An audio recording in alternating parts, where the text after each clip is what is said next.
out. We are ready to get into this game. Let's get a round of applause for the winner bracket finals. We're going to start the game in just a second.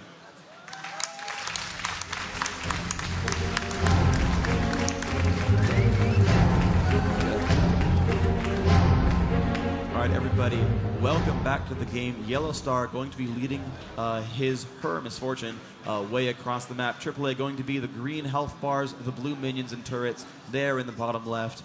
Fnatic going to be with red health bars. They've got, I think, the classier skins. Earthrider Corki, classy Gragas. You really can't one-up that so much. So I think there, as far as the skins go, I think they got the skin advantage. And that I think is a big deal, even though it doesn't really do anything aside from look pretty. Yeah, but that's half the battle, right? Looking pretty is half the battle. If you look good. I mean, Dyrus wins by typing /L. Fnatic can win by having classy Gragas. I'm okay with this. I think these are the appropriate ways to win games. Well, actually, Fnatic just hanging around by that bush. Moma is just having a bit of a sniff around there. And they're not going to obviously move in towards that area against All Authority. They know that Fnatic are hanging around somewhat. Actually, Nidalee already up on lane at the top. Down at the bottom, Warwick getting himself set up by the golems. And also, Misfortune is moving down into lane. So a very, kind of defensive, not defensive, but a very passive start from against All Authority. They're like, okay, we're not going to get into anything early on. This first match, I think, could be the deciding game for this one. Whoever gets off to a good start, I think, is probably going to be pushing straight through for the win. I hope we see all three games, obviously. That's something that I really aim for. And it looks like we may see Fnatic try and get in there and steal the Wraiths. Moma is actually just hanging around to make sure that that doesn't happen, and he's done enough really to scare Fnatic off as well. So nice bit of positioning from Moma, just stopping Fnatic moving up into that jungle. Yeah, neither team actually putting wards down. We see that CLG always used to put a ward down at the red to look for invasions, but Fnatic and AAA both playing very safely, not even really warding for the invasions either. PK going to be the one laning against Moma, puts down a couple of nice spells there, but gets stunned off by Anivia, so he's actually taking a lot of damage, takes minion aggro as well, losing about 100 health there. Gragas versus Nidalee, actually both players getting kind of low, but Nidalee with 18 ability power and boots and health potions, not going to be easy to push around. Shusha actually taking a fair bit of damage as well. Every time he throws a barrel, he will get a little bit of free health. That is his passive when he casts a spell. He gets some healing, but when he does that, he'll push the lane, and that'll make him more available to gank. And with the way that lane is structured, even Warwick can gank top lane pretty easily against purple team. Malzahar already starting to push that little bit more aggressive in towards the middle area, and Moma won't be too worried about that one at this stage of it. Down at the bottom, as we just saw there before we switched to middle, we do have Earthrider Corki, who's got to be one of the coolest skins around. I think the coolest skins are all the Nunu and Anivia ones, if you know what I'm saying. All cool. Yes, I'm hilarious. Okay, moving on though, we look, actually all the Freljord skins, Freljord Ashes is probably one of the cooler ones. Anyway, so still fighting against Shusha, actually winning this lane quite well. Shusha down to half health, but as he levels up, he's going to have more abilities to press to get the healing done, so that'll be better and better for him as time goes on. Girl comes out, dealing some damage. He's getting now zoned out a little bit by Soaz, and Soaz is doing a lot of damage here, just throwing these auto attacks out. He does get some free damage reduction by using his W, but he's still taking some damage here. He's got a couple of minions to kill. Looks like he's going to miss actually a lot of those, as the purple caster minions managed to pick up quite a couple of those. Shusha still getting some health from his passive, but getting worn down over and over. Oh, but Malzahar coming in from the side, and Jarvan as well. Soaz not in good shape, will flash and will make it out with, looks like Ghost being also used. But a great gank in from Fnatic. I was like, where's Malzahar? Look at mid lane, as you're like gasping because of the gank up top. My map awareness is phenomenal. Yeah, if I was Shusha, I wouldn't have seen it even. So's having to use his flash there, so some cooldowns popped, which is always what Fnatic are going to be aiming for. If they don't get the kill, they won't be too unhappy about that. In fact, he used Ghost as well, and actually we're going to see Jarvan come in up at the top, but once again, So's will make his way back to the turret and be like, why are they picking on me? And that is the champion they want to keep down. Nidalee probably going to scale the hardest out of this entire team. Her heal with a 1.25 AP ratio. The spear, I believe, is a 0.75, even at 0 range, and that, of course, amplifies as it goes farther down. Nidalee, for those who are not quite familiar, her Q is a skill shot that deals more damage the farther away your target is. So if you pick someone off from 2 screens away, that's really, really painful. And that just increases the AP ratio and the base damage. That's just super, super hurtful. So Nidalee, a very hard scaling champion, generally going to go ability power on her. has picked up a mana crystal that might be a Sheen, it might be a Catalyst. I'm not sure. There's a couple different choices there that Soaz could go for. I don't know if he goes Archangels on Needly. I haven't seen that very often, but I'm not intimately familiar with Soaz's playstyle, so I'm not quite certain. But Jarvan from Fnatic just farming out these minions pretty well. He's got 80 armor with that flag down. That's going to work quite well for him.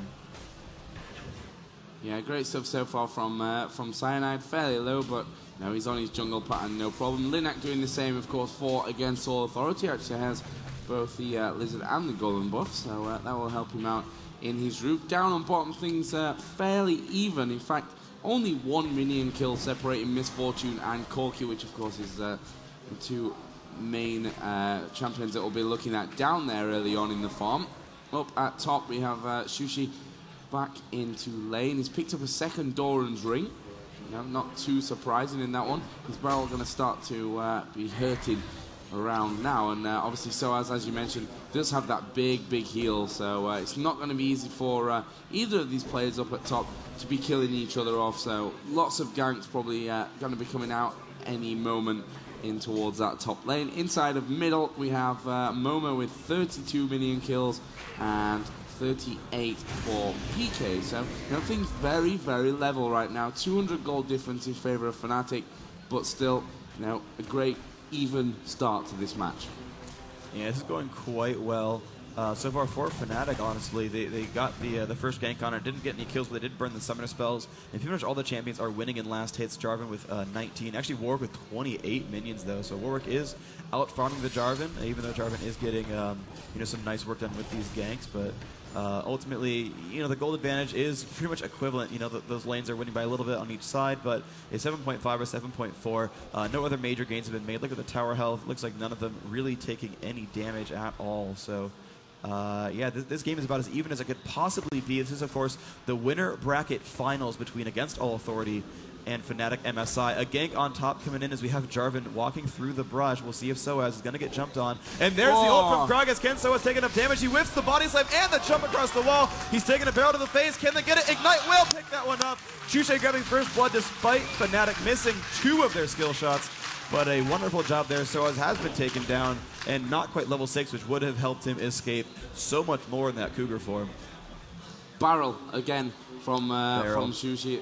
Going to be so important for Fnatic to be winning this game, and you know, they rely on Sushi so much to pull off these big clutch plays, and we've seen it from him throughout the whole tournament. Yesterday in particular, obviously playing Alistair most of the time.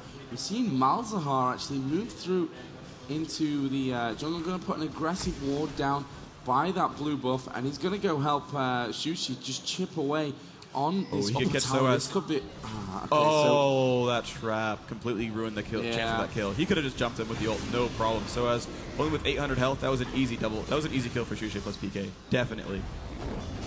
Yeah, that could have been a pretty amazing thing. Anyway, down at the bottom, we do have a dragon being taken for Against All Authority, who are obviously 1 kill behind, but no problem. That gives them the extra gold, and it brings them level now on gold with Fnatic. Yep. So although you know, they did get that first blood on Soaz worth 400 plus the assist credit, and they did push Soaz out of the lane, so we couldn't get gold or XP.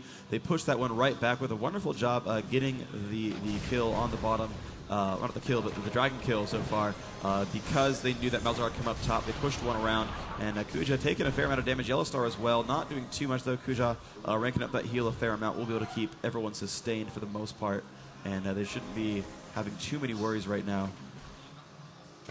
Corki gone back, actually picked up Tear of Goddess, so extra mana regen coming out for him. Yellowstar not being back, so maybe we'll see you know, the rushing towards that BF sword first of all for Misfortune. Trying to get that extra AD early on.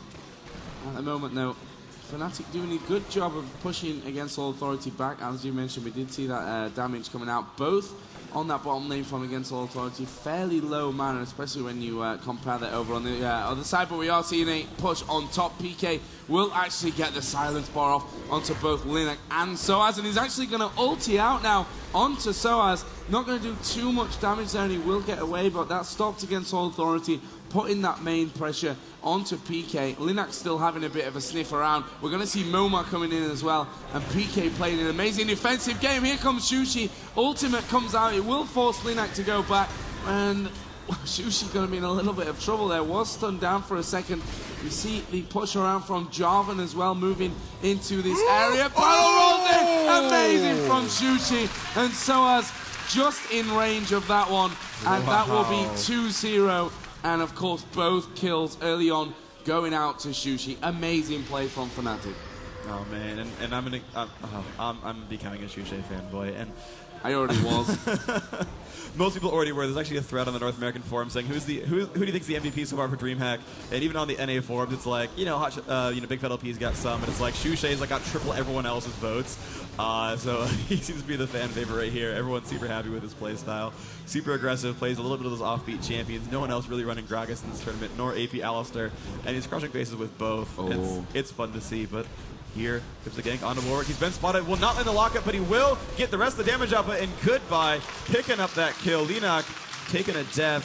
3-0 now the kill score. Soaz going to chase down. Shushe could die. The barrel is strong. Can Soaz take more damage? Getting knocked up. One more hit to kill, and they pick that one up. Cyanide dropping that one. Gragas super low, but will live with 300 health.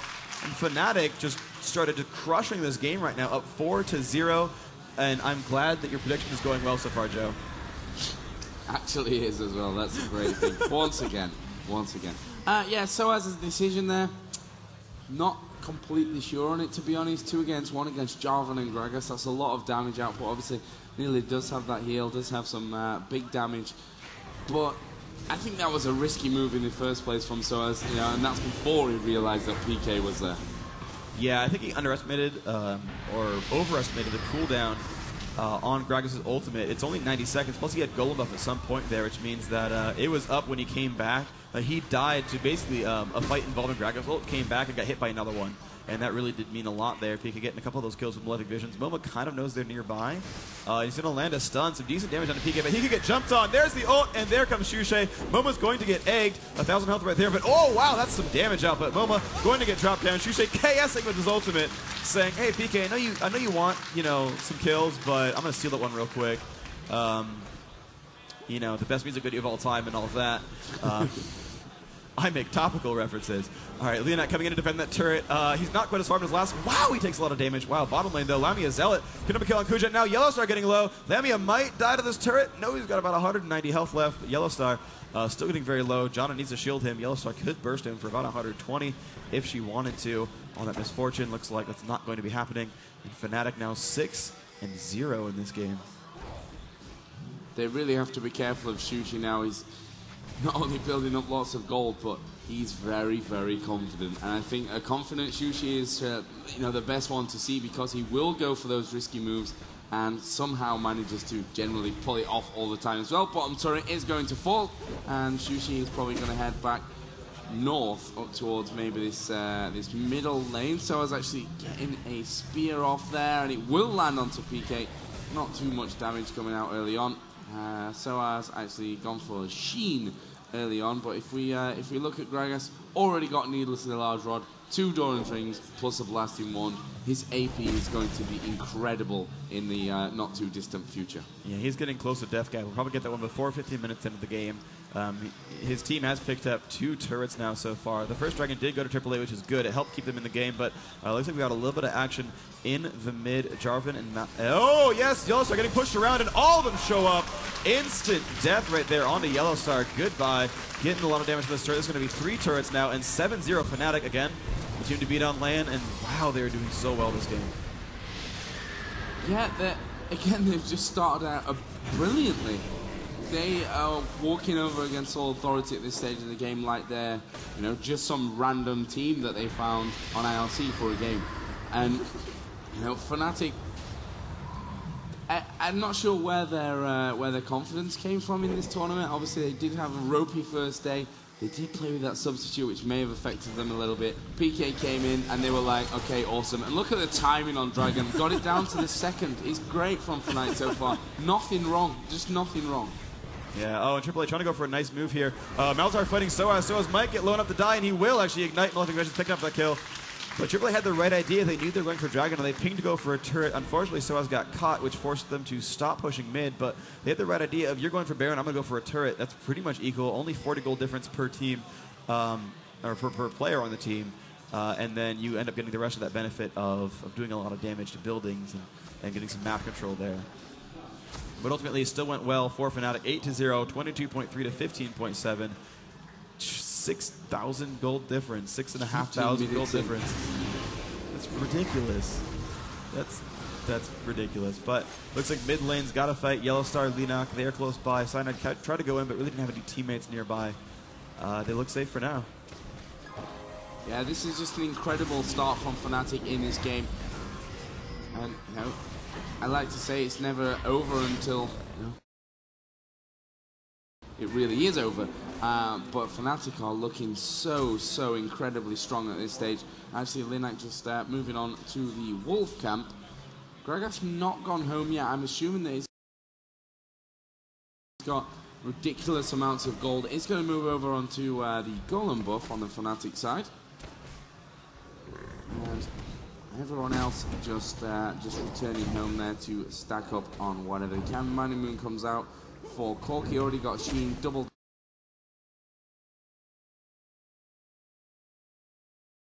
Doran's Blade and his Berserker Greaves. Amplifying Tone, Banshee's Veil already for PK. Who else is there? Jarvan. Yeah, so far, so good for Fnatic. As you mentioned, a big gold advantage, and 16 minutes in there, 8-0 up. It couldn't have been a better start. Yeah, Deathcap and Sorcerer's Shoes on Xuche already. That's only 60 minutes into the game with 2 Doran's Wings as well. Word comes out from Melisande does have an Oracles, and they're going to start playing a little bit aggressively here. They're looking to push down onto mid. They do have most of the team. Xuche still far back. They don't want to quite take a fight without all 5. AAA, though, is nearby, so they want to be very careful about pushing this one in. Misfortune will ult out the minion wave, getting basically helping her turret stay alive. But that turret's down about a quarter of health, and Xuche now nearby. So here comes the AoE spam. It's going to drop out a couple of these. Now, the good thing for AAA is they do have 2 healers, though, so every point of damage that Xuche deals will probably get healed back out by the AAA players. So far, those barrels not hitting, but of course, with Golem buff means he gets to spam that pretty much infinitely. It's going to drop closer and closer to a 6-second cooldown where it would cap out. And they're pushing onto this turret, and yep, more spam coming out from Anivia. They're going to get a couple of attacks in there. Lemia Zealot hitting once and twice. Lena getting hit up against that wall. Not going to do too much permanent, though. Just doesn't get pushed backwards into the team, just against the wall, and takes the heal from Sona, takes the heal from Needly, and they're going to be fine. And Fnatic says, okay, you know what, you're right, we can't really poke you, this is going to take too long.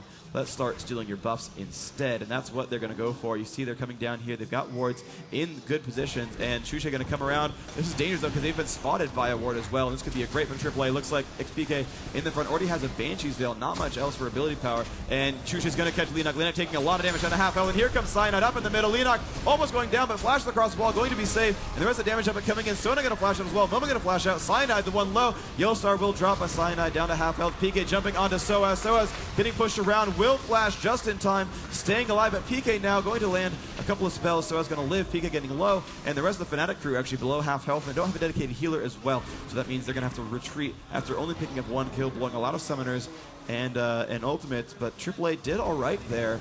The Golem was not stolen, so AAA keeping themselves alive, but they did lose 1 kill, and you know, 1-0 fights are always good for the team that gets the 1 kill, so Fnatic building slightly smaller advantages over time. Yeah, and taking Yellowstar down is a good thing here. I mean, he's already got his BF Sword pickaxe in there as well, so working up nicely towards his Infinity Edge, and to take him early fight out of the game, that's a big bonus for Fnatic. Xuche is still hanging around there, as you mentioned, with that Golem buff. Just has so much potential to be just spamming those barrels left, right, and center, and that's exactly what he's doing. We're going to see PK join the fight again. Golem is up on the Against All Authority side, and I think they should be able to go in for this one. We are going to see the push moving in. So very low. We'll get the heals around. Cyanide actually moving away. War came out from Moma as well, but the rest of Fnatic will just get out of there safely. But Soaz again, so low. And Fnatic, they look amazing. Yeah, they're playing incredibly well. They're playing very safe, though. They had the Golem sort of available to them and said, no, this is really unsafe. We don't want to push this one too hard. They didn't dive in too much for that kill. Lemiazel still on the back of the map, grabbing a lizard buff for himself. Gragas and Jarvan and Janna staying in mid. Malzahar has recalled back. Interesting though by Malzahar. This is how PK plays. He keeps building durability and not ability power items first. He got the fast Banshees build. We saw him before going Rod of Ages and Riley's Crystal Scepter. He was a build very, very tanky on his mages, which I guess is why he plays Swain so well, who actually is a more tank mage type champion. But really just going for those more tanky builds and relying on his base damages. It's a very interesting playstyle. We don't see that too much from these champions. That golden buff just going over to Fnatic, so that's one thing on the map less for against All Authority. We're right now defending around that middle. The wards placed from Fnatic suggests to me maybe we see a fairly early Baron push. I mean, those wards are definitely geared towards